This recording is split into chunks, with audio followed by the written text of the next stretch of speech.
Historic Preservation Commission. All right. First up, let Liam jump in. First up on the agenda will be the approval of the agenda. So, any comments from anybody after reading through the agenda?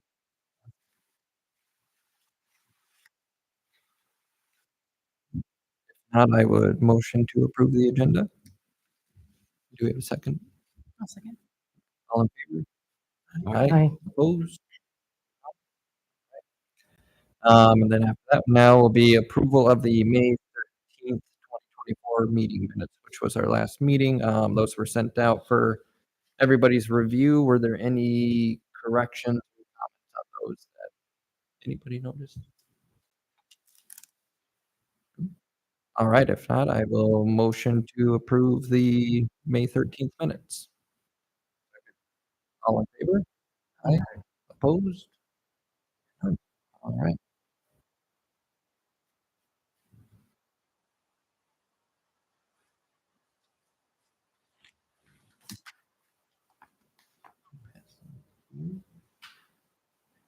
Then next would be public forum.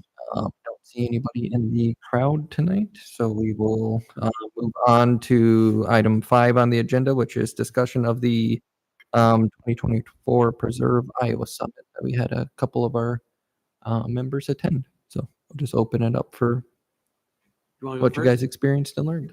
Okay. Yeah. Okay. Devon and I attended the Preserve Iowa Summit in Mount Pleasant back in June 6th and 7th, and then it extended to Saturday, 8th. And there were a number of good sessions. I think Devon and I were in some of the same sessions, and then we were in different ones. I kind of saw her off at a distance. At a distance, I didn't really get to talk much at the meeting, but we were both running from one session to the next. And one of the sessions I went to had to do with design guidelines, and that was an interesting one. It was broken into 2 sessions. So there's quite a lot to discuss, and that was presented by employees of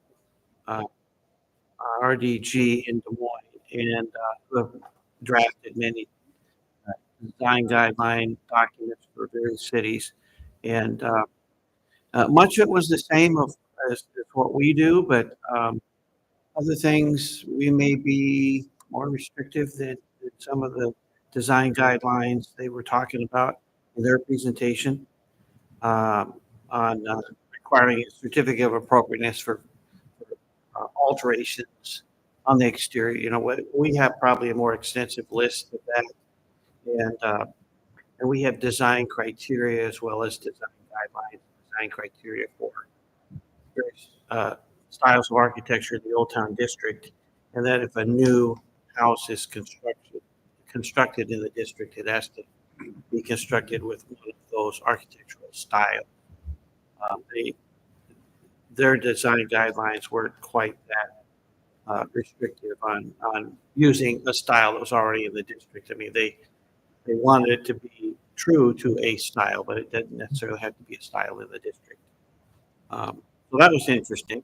There was another presentation I went to on Friday after lunch, and the presenter was Kevin Mason from Waldorf University. He has a website called Notes on Iowa, and I signed up for his emails that he sends out each day, and he documents history in Iowa all over the state. Very interesting stories, and his presentation was very interesting. Talked about a variety of different places in Iowa and what he had discovered going there and talking with the people and seeing things. He might be a good one to have come talk to the commission about history and preservation. He was very good. He was very interesting. I think it would be beneficial to have him come here and present to the commission. I even talked to him afterwards, and he's very willing to do that. So that'd be an education opportunity. And then the last session on Friday was very good as well. Steve Shapiro from Des Moines, and he has taken a building that has an interesting history in the I think it's in the Terrace Hill neighborhood. Anyway, it has been various things over the years. I think it was a grocery store and it was a barber shop, and now it's his office. And he had some very interesting things that they took into account as he transformed it into his office space. And the neighborhood was very interested, and they would come in. He said pretty much someone comes in every day and talks about they remember this or that about the barber shop or the grocery store. It was a gathering place in the neighborhood, and also if there were civil rights events going on, that it was a gathering place for that as well. So quite a colorful history with that. He'd be another one that would be good to invite. We've had him before talk about other things, and it'd be really interesting, I think, to hear his story about redoing this building and how he tried to connect the people to the stories from the past, and how he reflected that in the improvements he made, changes he made, and things he tried to say, as reminders of the past, to strengthen that connection with the past. So he'd be another one. It would be really good. So those were kind of the three highlights I had at the conference, and it was well worth going to. I'd encourage members to go next year. I think next year, if this can be in Eastern Iowa. Muscatine. Muscatine, okay. Yeah. So, and Devon, I think you went to some other sessions that maybe I didn't. I did. First I wanted to mention that the one of the last sessions I went to, I met a person who was moving meetings with his wife, and sometime this month, actually. And he has been on the Historic Preservation Commission. So he's got some experience in what we do. He gave a presentation about Alexander Clark, an early Iowan, a Black Iowan whose daughter sued to get into college and won. And so, Iowa was a trailblazer for civil rights in the early days, even before nationally. Um, it was more recognized. And so he had a wonderful presentation about Alexander Clark, who lived in Muscatine, but was known in that whole area there. And so he would he would be a very interesting speaker to have. Then the another one I went to was about color, historic color, and how to find what the original color of a building might have been, and some of the science aspects of how to do that. And then there's other recognized ways, and I'm sure the architects here know all about this, but I was fascinated. And then pairing historical colors and as a part of the preservation process. That was fascinating. I really learned a lot more about SHPO than I had known before, and there were so many people there from SHPO. It was really amazing. And they were basically present in almost every session, and were available for questions. And I personally had a couple of questions for them, so that was nice. But it was really, really nice to get to know them, meet them, chat with them. They also had a handout, and I'll make this available so we can maybe scan it. But it's called Goals and Objectives Matrix, the Iowa State Historic Preservation Plan 2023 to 2032. Talks about goals. And it's a 3-page grid with a lot of detail. Then there was a speaker from the United States National Park Service. I think he's based out of Omaha, and he is in charge of this region's Underground Railroad sites and the historic designation process or application process for those. And so I talked to him about, or I had a couple of questions and asked if there was anything known in Iowa, and mostly southern Iowa, not so much anything north of Des Moines. But I just thought, maybe we could check with the Ames History Museum and maybe see if they have some information, and who knows what we might find. But he said that even if there is not a physical building, that there can be a plaque or some kind of a sign recognizing that space. So I thought that was a fascinating presentation as well. And then the first one, let's see, I went to was talked about, well, it talked more about the steps, the outline of how to go through an application process and what they look at and resources.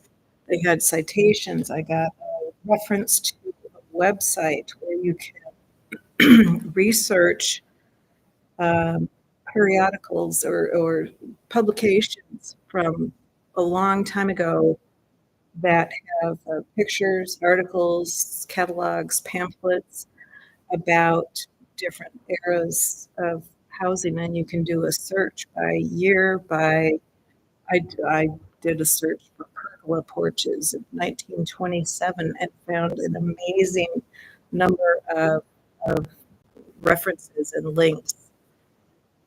So that alone was just this amazing information. And they were the people from SHPO were very, very helpful, willing to talk later and offer any kind of help that they could. So I think I got the feeling they're a really excellent resource. And I agree with Ray. It was well worth the time. So,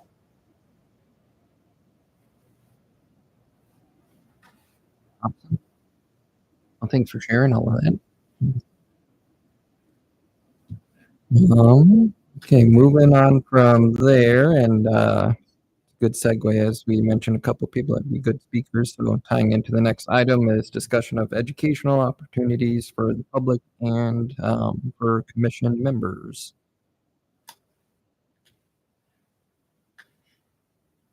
I don't know if you had anything you wanted to lead off Well, with on that one. you there, were Ray. going I've to been check with a talking- couple people. Yep. So I don't have anything firm in place yet. I've been working on colleagues seeing if we could do a presentation, essentially along the lines of how to go through SHPO. So our office does quite a few historic credit projects. So I was going to see if he could select one project and kind of do a presentation. We've done mostly commercial projects, I would say, in that regard. Well, sometimes it's turning something into residential. So it's a residential project that's building historic residential. So not really, the single family house level. So it'd probably be more of interest to like the Main Street business district more so would be to the residents or single family houses. So I'm continuing to work with him there. He was just in London for like a month, so he just got back. So it was kind of hard to get anything set up while he was there. But yeah, so that's one thing I'm kind of chasing right now.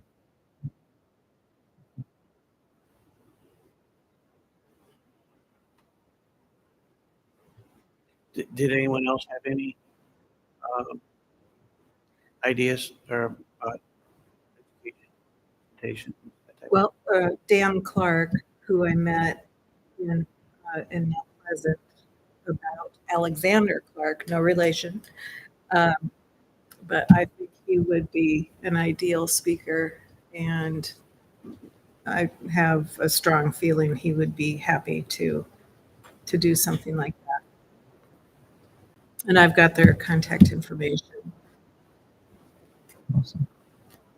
And is Dan the one you mentioned? He was on the Muscatine. Yes, Presentation. yes. So I'm not sure he would be quite open to doing that.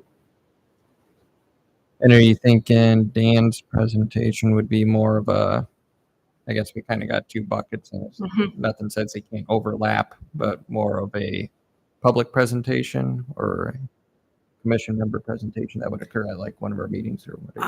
I would kind of think your there would thoughts? be value either way. Yeah. Okay. I think there might be like a larger community interest in learning more about Alexander Clark, Mhm. but also his experience on the commission, because Muscatine has a rich history of housing and buildings and that sort of thing. So I think either way or both, Mhm. maybe.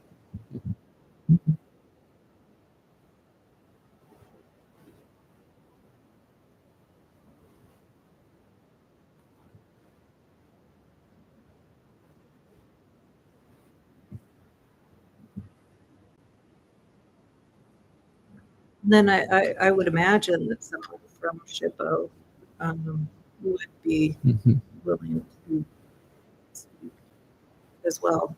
Yeah.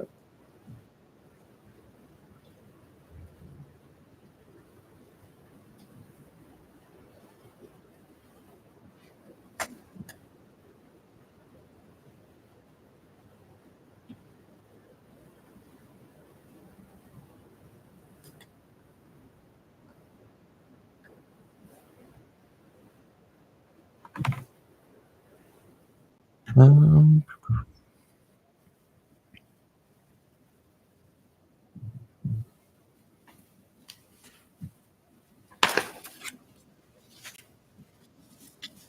All right. Any other thoughts there?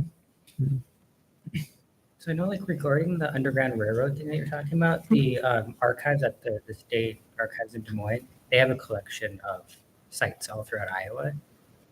That go like I know the person who's been volunteering to work on that. He's been doing it for like decades, and so I know he has stuff from northern Iowa down to central, down to south. That would be great. So I think looking at the archives would be more beneficial than SHPO in that regard, just because they're using Right. documents rather than. Yeah, and the person who gave the presentation there from the National Park Service is out of Omaha, so he had to drive. So the person would be probably easier to. Yeah, because it's just through the archives, so it's open to the public as well. So it's pretty easy Nice. to get access to it. Okay, Yeah. good.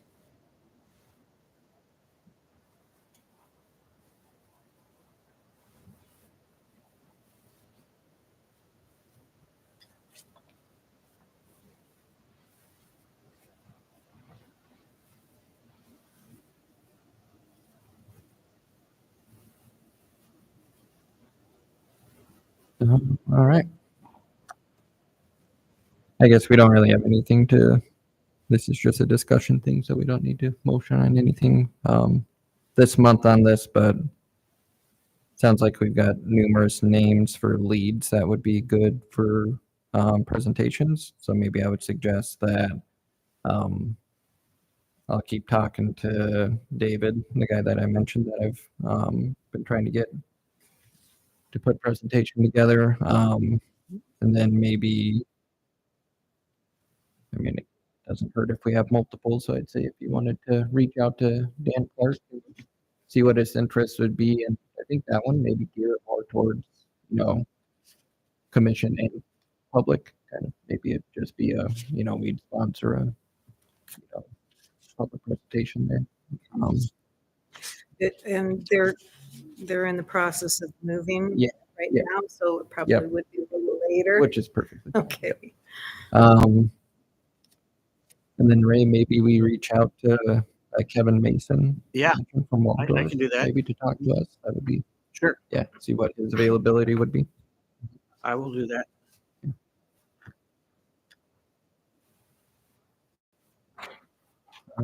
Any other comments on that item? All right, now we'll move on to commission comments. So that's just for the members that haven't, that's your first meeting here. This line is just kind of a general open floor for commissioners to speak on anything that wasn't on the agenda that you might have had in mind or something that you want us to pursue or look at. So is there anything from the commission? Could we, Absolutely. Great idea. Let's do that. So Kate and Devon, it's both of your first meetings officially, right? I know Devon, you sat in the audience for the previous one.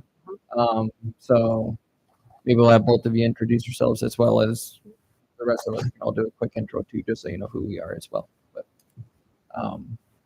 yeah, I'll start real quick. So Scott Huffman, been living in Ames here for about 2.5 years now. Was a student here before, left for a while, and then came back. Brought the family with. But I work at Slingshot Architecture down in Des Moines, so that's kind of my background when it comes to this realm of historic preservation is just kind of those relations with buildings, and the firm I'm at now, we do a fair amount of historic work, so made it a area of interest for me. Maybe we'll go this way and we'll just loop around. Bob Ewald. I grew up in Des Moines, lived in the Ames the last 40-some years in the Chautauqua Park neighborhood. Worked for the Iowa Attorney General's office for 28 years, 11 at the DOT and 17 in Des Moines. Been on the commission just starting my second year. My name is Will. I'm an Iowa State student for Community and Regional Planning with a certificate in historic preservation. I've lived in Ames for about 10 years now. I'm Kate Gregory. I moved to Ames about 9 years ago when I retired from the Navy. I'm a civil engineer, and I know I just do consulting. So thanks. And I live in Old Town, so I'm your Old Town rep. Awesome. I'm Devon Lewis. I moved to Ames originally in 1973. Went to junior high right here in this very building. Moved away as Ames students often do, and then brought my son back to Ames in 2003 when he was going into 6th grade. And it's a decision, one of the best decisions I've made on his behalf. Where I was an administrative law judge, executive branch, for 26 odd years with workforce development and unemployment insurance and workers' compensation. I don't have any formal training or experience in historic preservation. I grew up in a bungalow over on 7th Street off Northwestern, and kind of fell in love with that whole era of housing. And recently, 3 years ago now, bought a bungalow over in Chautauqua Park neighborhood near Bob, and did a top to bottom renovation, trying to keep many of the historic aspects in place. So mine is very informal, but a lot of reading, a lot of, yeah. So I'm very thrilled with it and thrilled to be back in Ames permanently. I'm Mike Murphy. I apologize for being late. I'm a resident of Ames. I moved back here in 2016. I went to school here as an undergraduate in the late 70s. And I am a retiree, and I do a substantial amount of carpentry work. So I have a lot of experience, hands-on experience swinging a hammer. And I am Melissa Goodwin. I've been in Ames for about a year and a half now. Prior to that, I lived in Ames. I stayed for grad school and then lived in Ames in 2019. I'm an architect and work for Klingner and Associates. And I previously served on the Landmark Commission in Galesburg, Illinois, which is where I lived prior to moving here. It's nice to meet you all. Yes. All right. Then that would bring us to staff comments. Yeah, the National Register nomination for the Chautauqua Park and Ridgewood additions is underway, started July 1. And the consultant who's hired is NHPA consultants out of Fort Dodge. And they're already gathering information, but there's a neighborhood meeting that has been scheduled for a week from Thursday, August 22nd at 6 p.m. at the Ames Public Library. And they will be explaining to the residents and property owners of that neighborhood what the survey is all about, the benefits, the goals, the process, answer any questions people might have. And they're encouraging people to bring any additional information they might have that would be helpful with this National Register nomination, photographs, history about an individual house. There's 150 properties, and we are sending out a postcard to each property to make them aware of this meeting. It'll be in the Farwell Brown Auditorium at the library, right there, just right off the entrance as you come in the library. So we're looking forward to that. Got that underway. Eloise, who you're all familiar with, or many of you anyway, she has retired. And so I will be working with this project instead of Eloise. And uh, I've been on the phone talking with her today. So I stay in touch with her and because she has a lot of background about the survey and about the National Register nomination, the grant, and so forth. So she's still willing to help us with that, as much as she can. So, and welcome, Kate. Thank you. Glad to have you on the commission. And this is the first time we've had a full commission, all 7 members, in at least 2 years, maybe longer. And you're all here, which is great. Glad to have all of you. And so it's good to have a full commission and good to have you, Kate. Thank you. That's all I have. All righty. That brings us to the end of our agenda. So unless anybody has any other comments they'd like, I would motion to adjourn. Second. All in favor? Aye. Aye. Opposed? None. This meeting is adjourned.